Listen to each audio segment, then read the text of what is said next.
Okay, welcome back. We're going to start off where we left off from the other day. So, let's start this. Okay. Alright, the last time, from the last episode, last part, they were, basically he was running away. So, running away for whatever reason that really don't know. They didn't really explain too much about that, but let's see where this ends up going. Alright. I grabbed some beef jerky out of my bag and bit into it. According to the guys who came from Earth, this wasn't at all close to the real thing, but it's the only beef jerky I knew. There was a number of cities on the moon. The one I lived in was the very first city to be created, and I could get a clear view of the whole thing from there. The spot in front of me where pointed skyscrapers sprung upward, one after the other, was called Newton City. It wasn't like entry here was regulated. However, it had the feel of a special zone where only certain people could enter, since it was full of giant corporate buildings. Even public places like shopping malls, parks were overrun with police and city regulation. Most wealth here was created in Newton City, and you could find famous tycoons with assets worth over 10 billion mools all over the place. If you had that much wealth, you'd undoubtedly be able to be on the forefront when humanity took its next step. Money could make just about any desire you might have in this world come true. That's pretty accurate, I would say. I mean, if you got the money, you could basically do just about anything you want. Get a hold of anything you want. You know, you got the money, just about. I mean, even if it's illegal, of course, you could still get caught. I mean, not every rich person can get out of the legal system and get around it. You can try to buy it, but I mean, someone will be more than probably well. You can pay someone to freaking kill someone if you really wanted to. It's so many things if you got the money you could do. In this world, money ruled all. Like a photograph of the moment a drop of liquid hit a pool of water, a group of skyscrapers stood in the dead center of Newton City, while the buildings around the area were suddenly much shorter. That area was where middle-class people who worked in Newton City lived. It was called Green City, or the White Belt. I am not sure why it would be called Green City and then the White Belt. Green and white. Makes zero sense to me, but hope maybe he'll explain. It was a place full of people who loved words like high society and refinement, the kind of people who claimed to care about grace and harmony, but were really full of nothing but pride and obsession with upward mobility. Isn't he talking about, like, middle class? I thought it was. Now it sounds like he's just talking about rich people. Unless middle class here is considered rich or something. I mean, middle class is middle class. I mean, I guess it is pretty wide spectrum, but for middle class to, like, super rich. But I wouldn't consider middle class some sort of what he's trying to describe here. I mean, unless I forgot what he just said. Whenever I went there, I felt sick seeing the sterilized rows of small, nicely manicured lawns and white-walled buildings. There wasn't a single piece of garbage on the streets, and the only plants around were domesticated trees on the roadside.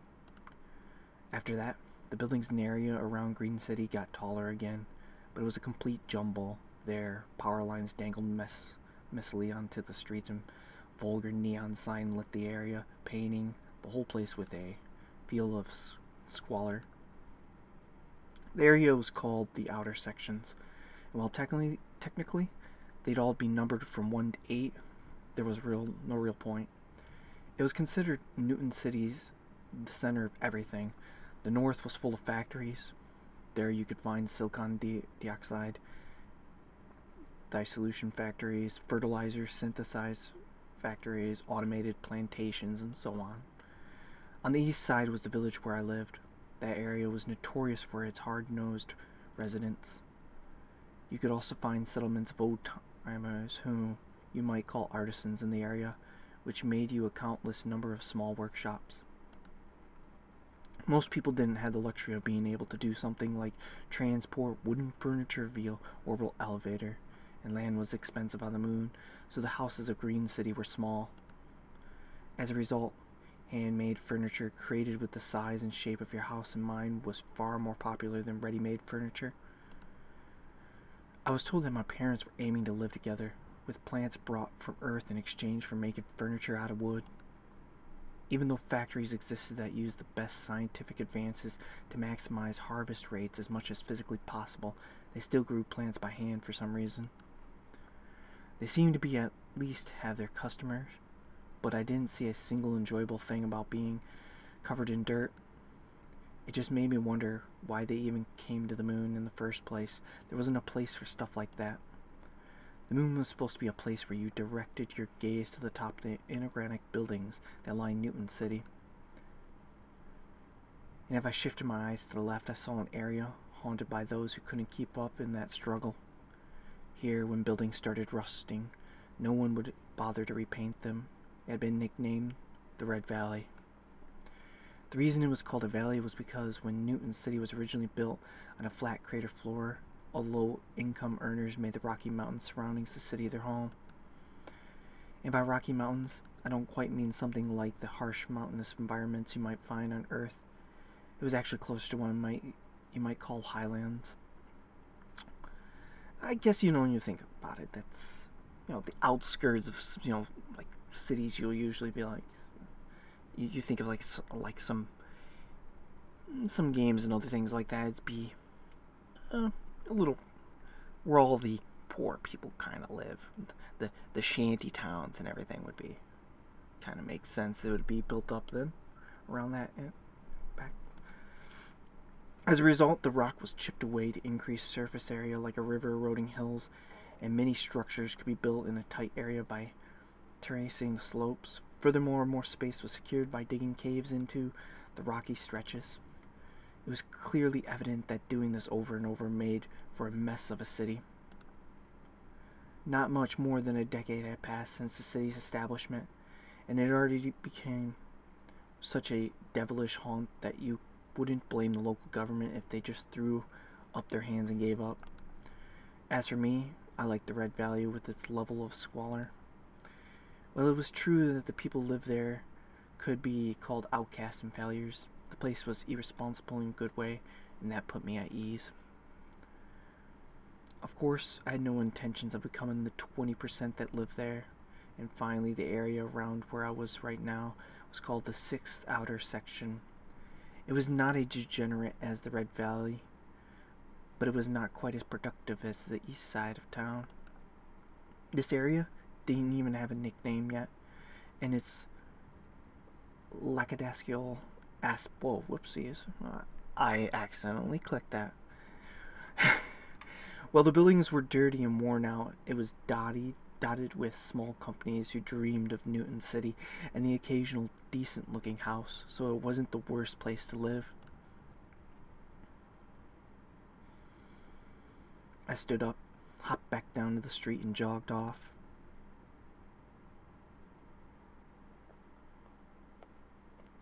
The road was paved with neatly shaved limestone rocks. It was chipped and cracked here and there, but no one ever tried to patch it. The rough dirt of the moon had piled up in its recesses. Waterways were occasionally visible, and in them you could see clear running water as well as fish swimming. While hydrogen was available on the moon, there was no water, so once hydrogen had been synthesized into water, it was made sure that every drop remained circulating within the dome. The waterway's final destination was a giant water processing plant under Newton City.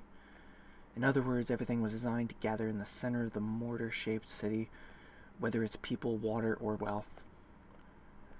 I guess they're kind of giving us a description of this whole entire city here. I'm trying to set up the locale, I guess. From there, everything was decimated outwards. After crossing the intricate waterways and bridges, I passed through in the alley and reached my destination. It was called the Lunar Chinese Restaurant. It's run by a Chinese husband and wife with a strong spirit of enterprise who immigrated to the moon. I could sit down here from early afternoon to whenever, and they wouldn't say a word. However, the elder wife's health had been fading recently, and the woman who sometimes worked at the restaurant in their place was a bit of a pain. While I prayed that she wouldn't be there today, it was in vain, especially on an unlucky day already full of policemen and stock losses. As I opened the frosted glass door, the woman, watching the televised, placed near the ceiling with her head resting and her arms propped up to the counter, lowered her glance listlessly. While I was overcome with the urge to just shut the door and go to another store, the woman raised her voice before I got the chance. Table for one? The kitchen was run by the silent, stubborn, elderly husband of the family, so he never showed any signs of affection. Of course, no reply came from the kitchen. Even so, it was too late to leave, and so I entered the store with a heavy gate and set up camp in a corner seat. While mountains of hydrocarbons sat at the moon's poles, they still couldn't be used for luxuries such as making plastic. As a result, most of the store's equipment was made from either wood or iron. Both could be gathered on the moon and were easily decomposable by microbes when thrown away. An iron cup was placed with the clanging on my tattered wood table, which was no doubt found in a dump somewhere. Sounds like a crappy cup. Or the table there he's talking about. I guess both are probably crappy. An iron cup? I guess they couldn't bring up plastic from Earth or something. I mean, plastic is pretty durable, but I guess maybe not as strong as an iron cup. I don't know if I would want to drink out of an iron cup. Unless it was the only thing, I guess. The woman, beaming, then poured me water from high up. The water seemed like it should splash out, but it all stayed in the now perfectly filled cup. You showed up, you delinquent. Crab omelet over fried rice? I made my order bluntly without a proper reply. The woman was about 20 years old and had bright, healthy hair. She had been working here for a while and seemed to know a lot of the customers, so she probably lived in the area. One crab fried. The woman yelled cheerfully toward the kitchen. Whoa. What on earth? I guess I accidentally clicked that again. I gotta keep my hand off the buttons. The woman yelled cheerfully towards the oh. She sat down across from me. Alright. Except her body was off to the side and her vision was fixed on the TV. She seemed interested in some plot point in the drama she was watching. I heard that actor there in the area right now. He's going to negotiate his next title and bask in space at the same time. A beautiful actress from around here is accompanying him. I didn't ask, but she informed me anyway. I ended up glancing at the screen as I silently took my PC out of my bag. He's a little too handsome though. While that might be true, I stifled my urge to reply with, "So what?" as I placed my PC on the table and switched it on. The PC was loaded up with financial information and charts of historical prices for the 4,000 stock on the Lunar Stock Exchange. In order to make a profit tomorrow, I had to find my next target. Oh, want to use our power? I raised my glance after being asked a question and found my eyes meeting the woman's. She had beautiful almond-shaped eyes that were even brighter in color than her hair. She must have led an easy life, I thought to myself. Nevertheless, it'd be helpful if I could use the restaurant's electricity. Even if I didn't decide to go back to that half-assed net cafe, the rates were cheaper at night. The problem was that my battery might not last until then. I silently took out my adapter and plugged it into the cord that the woman, still seated and lazily dragged my way with her foot. As I hugged the ground in order to plug my adapter into the outlet, the woman mischievously twitched the toes in her sandals.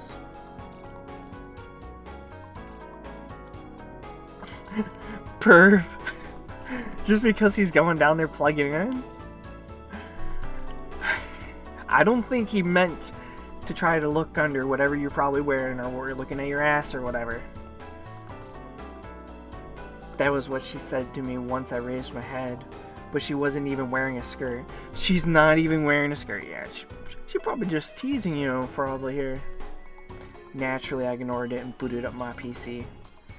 After that, the woman stopped messing with me, and the only sounds in the restaurant were the filtered voices from the television and the swinging pots in the kitchen. This was a quiet area without much foot traffic, and it felt like time passed slowly here. The thing that made me go far out of my way to come here, other than the fact that they wouldn't report me to the cops, was this tranquility. Why is he so worried about the cops? Is he wanted or something? I mean, he seems... Why? I mean, there's not much reason to be worried of the cops if there's not something for you to hide. Has he done something? What did you eat yesterday? Well, it was pretty tranquil until the woman suddenly asked me a question. What did what I had to eat yesterday have anything to do with you?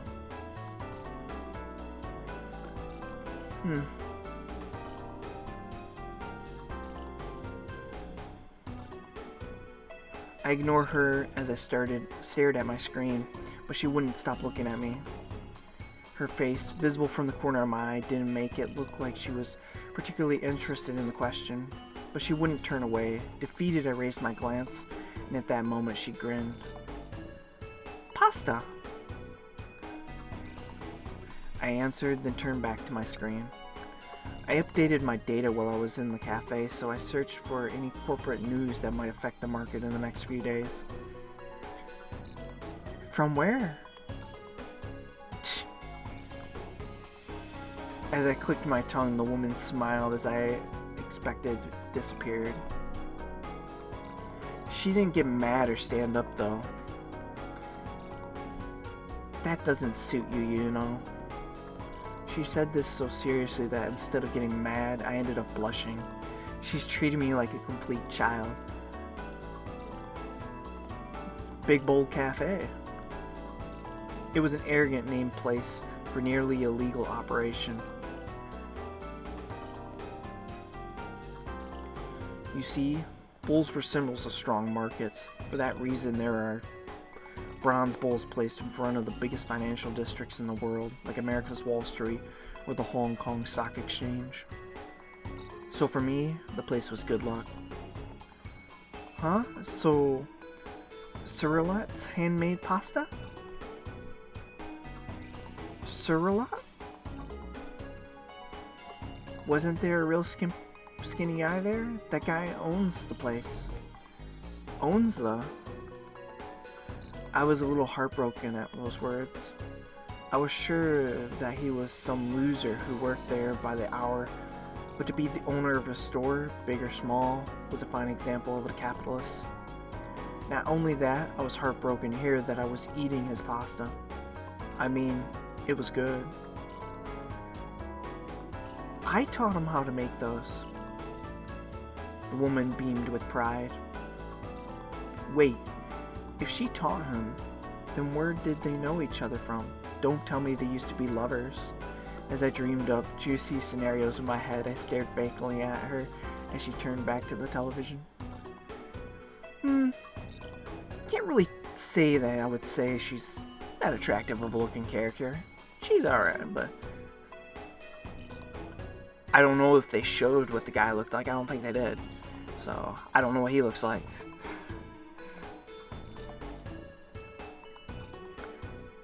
So, was that lunch? Dinner? Huh? Did you eat that for lunch or dinner? I didn't have the slightest idea as to why she was asking for all these details. Yes, she seems to be either quite bored or interested in you, dude. or just making, conversation. For whatever reason. Maybe she wants to get to know you. If you're a regular, why not? It was probably because of some stupid made-for-women horoscope that she watched every day. I bet it was something like, if you ask a boy to meet you today what and where he ate for each meal yesterday, your lucky color is yellow, and your lucky word is optimism. Dinner. What about lunch? She really is curious about it. I had set out to click my tongue, but after being told straight-faced that it didn't suit me, I ended up holding back. The woman might have noticed this fact because she was grinning slightly. I answered her after telling her in my mind, shut up. I didn't eat it. Really? This time, I didn't keep myself from clicking my tongue, or from getting angry for that matter. Why she wanted to know these things in such detail completely baffled me. And what do you care? What do you care? Now he actually just blatantly says it out there. Why do you want to know this shit? Why are you asking me questions? I just want to be let alone. Leave me alone! Right as I turned her question around on her, a plate of fried rice hit the counter with a thud. The woman stood up and brought the plate over. Then, right as I thought she was going to place it on the table, she kept the plate in her hand and looked down at me. You really didn't eat anything for lunch? This game seems to have a few little technical issues. It seems to, have a little lag there. One of the issues with this thing.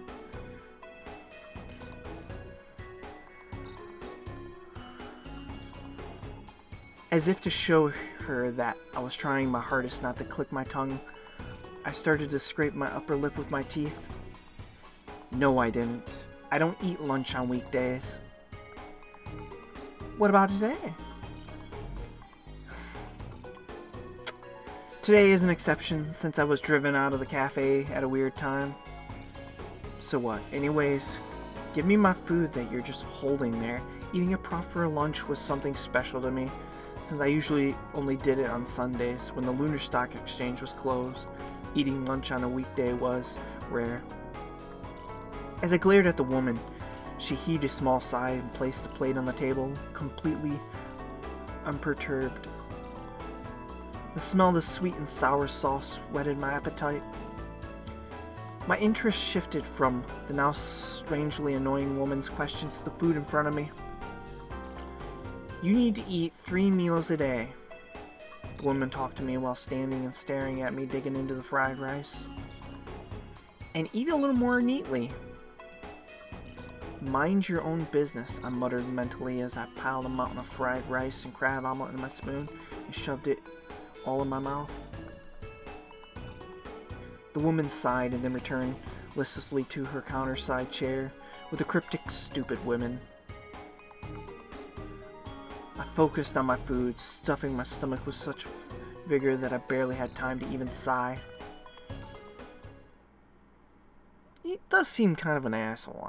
I mean, she is kind of bugging him, but this dude, the main character, does seem like not the nicest guy. I guess he does want to be left alone. He kind of wants to be not bothered. But I don't think he has to be such an asshole. She just wants to make conversation. After filling my stomach with fried rice, I ordered the IU jelly and sweet and sour gelatinous dish. It was unusual to see this dessert around here, but it was definitely delicious, if a little expensive. Since today was a cursed day, I thought that it might be just the exorcism I needed. You've got the money, right? The woman doubted me after I made my order, but of course I had enough money to have a regular meal. You could rent a cheap apartment for 400 mools a month, so I could live on my own pretty easily. The reason I actually couldn't was because there wasn't any places in Minor with no... no wonder he doesn't live somewhere. Alright. So, the question I had in our last recording was, why on earth doesn't he have a place to live? Supposedly he's making all this money from the stock exchange stuff. But here is the reason why. He seems to be out on his own, and he's underage, I guess. I mean, I don't know if they ever actually mentioned his age. Maybe they did and I forgot. But apparently he's a minor, and he can't get a place because he's got to have someone sign for him, I guess. I heard that on Earth, people in my situation were sometimes able to make it happen. Unfortunately, lunar cities were only accessible via orbital elevator, so everyone's identity was known. So I went to rent a house. They immediately run my fingerprints and an iris scan and then contact my parents. So he's a runaway. I think they might have mentioned that earlier. A runaway who's made a bunch of money. How on earth does he make all that money on the stock exchange, though, without, them knowing his identity? And too many questions. At least they've answered some of the questions I've had, like, if he has all this money, why doesn't he live somewhere? Well, that question was answered. Unless you were an extraterrestrial, if you're on the moon, they know who you are and where you came from. Have I ever stiffed you?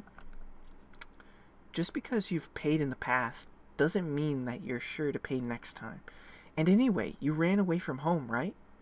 You need to take better care of your money. I felt a strange sense of comfort in the fact that her lecture wasn't about my running away itself, and overall, I agree with the idea that people should take care of their money.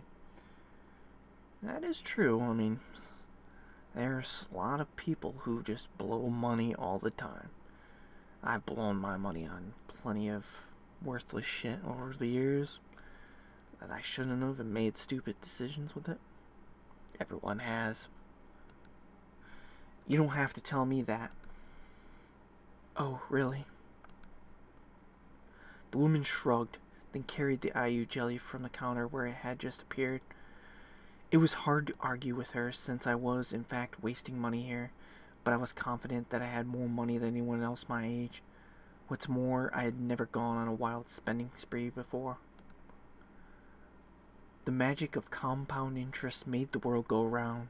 If one mule today turned into 10 in a year, then 3 years after that it'd be 10,000. Compare that to what my dad would make in his entire life, earning roughly the same amount every month from sweating in the fields to grow vegetables. In 5 years, they'd be no way in eating in the lame restaurant like this.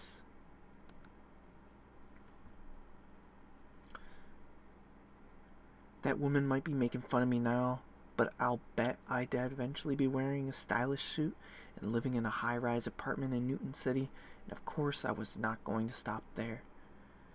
I mean, at least this kid has something that he's aiming for. His parents must not agree with what his objectives is, though, what his plans are and what he wants to do if he decided to run away. They must not want him to do that, or not think that he has the capability. But he does have some plans, and he seems to want to be an entrepreneur or something big. He wants to make it big. He has some big dreams. Whether he makes them come true, who knows? We'll find out.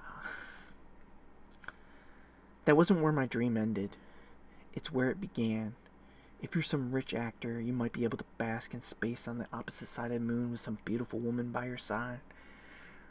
Sounds pretty cool, but I don't really want to be an actor. But if you were one of the wealthiest here in this lunar city, you could go even further. You could make all the emotions and desires you feel when you look up at space come true. I don't know. I know I have some desires and things like that I don't think could come true because they're not real and it's not part of reality. So I don't know if that would be 100% true. I mean, I don't think all the money in the world can't buy everything. You can't buy something that doesn't realistically exist or could exist. You could have that desire, but maybe he's talking about something different.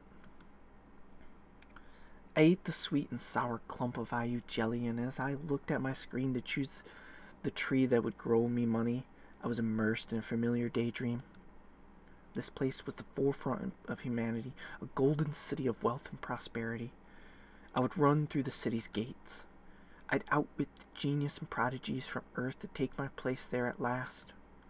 I silently got myself worked up during this quiet early afternoon in a Chinese restaurant.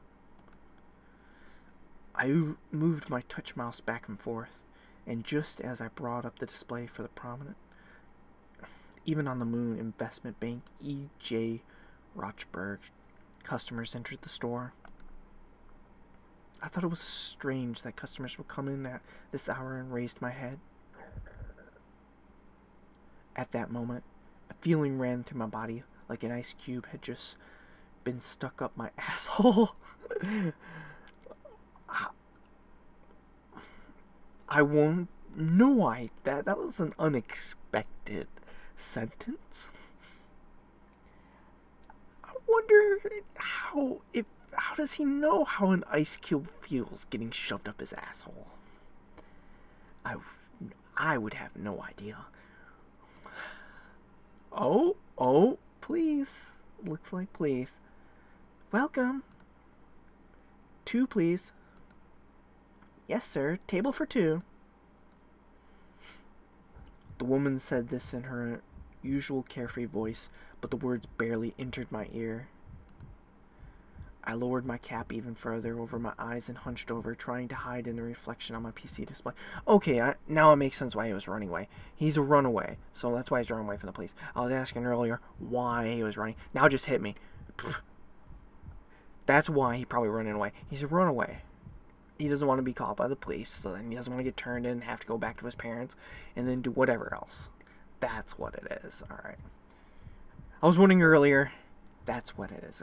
Now I understand that part. It took a little bit for me to get that in my head. Looking at their clothes, it was unmistakable. The pair who had just arrived at the table on the other side of the restaurant were police officers on patrol. I'll get the tenshidon. Same here. Very well. 2 tension. It seemed like they just chose this place randomly during their patrol, but who likes eating in the same restaurant as the cops? Not only that, I think these 2 were the ones who were at the Big Bowl Cafe, according to my faint memory. The patrol route for the police didn't include going into cafes, so someone had to have tipped them off somehow. Maybe they're just eating lunch. You never know. I was not some sort of invisible man, so someone surely must have seen me hanging around a weird place at a weird time. Whoever that someone was, if they told the police that there was a shady-looking kid around, they'd only be... Whoa, whoops. Pushed the wrong button there. They'd only be a handful of places they search. It was totally possible that those 2 were looking for me. That might also be the reason that the policeman facing me was glancing at me now and then. But to think that he'd take off and lead us to this wild goose chase. The policeman with his back to me suddenly spoke up. The cop looking at me waited a moment before replying to his partner. Well, it was just some big shots looking at maps all day who decided how wide of an area of jurisdiction was to be. Oh, I don't know why it took me a little bit to say. And there wasn't any public survey system in the area either. But I think that if he were hiding somewhere, it would have been in that net joint. The storekeeper there was a pretty sketchy looking guy too. Maybe we should grab him and rough him up a little. Don't judge by appearances. He ended up having a pretty impressive history, didn't he? Yeah, I guess. Man, I should have studied harder at the academy. I never thought I'd be assigned to the boonies like this. Location has nothing to do with it. You just need to carry out your duties. You're very right about that. So they really were looking for someone. But the owner, that Cyril guy, had an impressive history. I couldn't even begin to imagine. What do we do after this? If we go by the book, we start the usual thing with questioning people.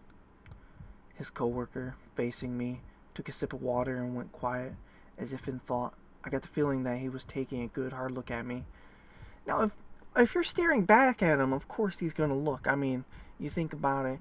You're a police officer in a suit, and a dude keeps staring at you. They're gonna look suspicious. In my mind, I was praying that they gave up on the questioning and just went back to their nest. If we call in for reinforcements, we're just going to get laughed at.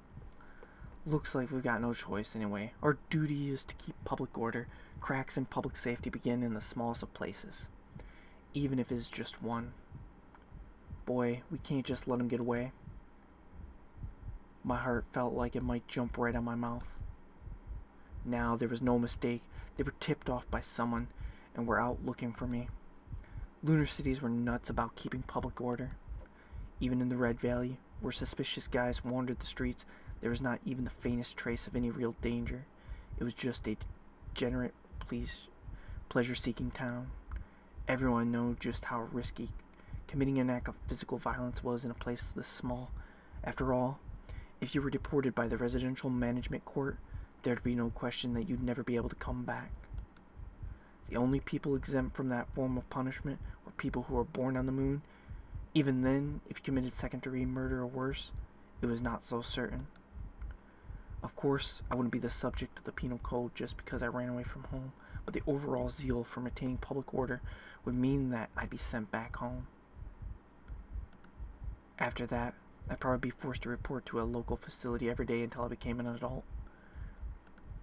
While that happened, I'd grow further and further away from the front line of the world and would eventually be swallowed up by the masses. You know what? That is kind of what kids kind of are made to do nowadays sometimes. I don't know if you have to go to school by law, your parents get in trouble or anything, or if you can just drop out. But when you think about it, kids kind of are made to go to school. Okay, we're going to stop off there.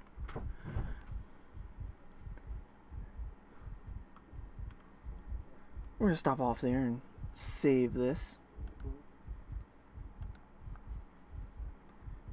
And we'll see what happens to him next later. See if they're really searching for him. Well, thanks for watching, and we will start up the next episode another time and see where on earth this guy is doing. See if he is called. If these people are looking for him, he thinks they are, and everything. Feel free to subscribe, comment, any of that stuff. Maybe I will improve this, hopefully improve the quality of this. See you again.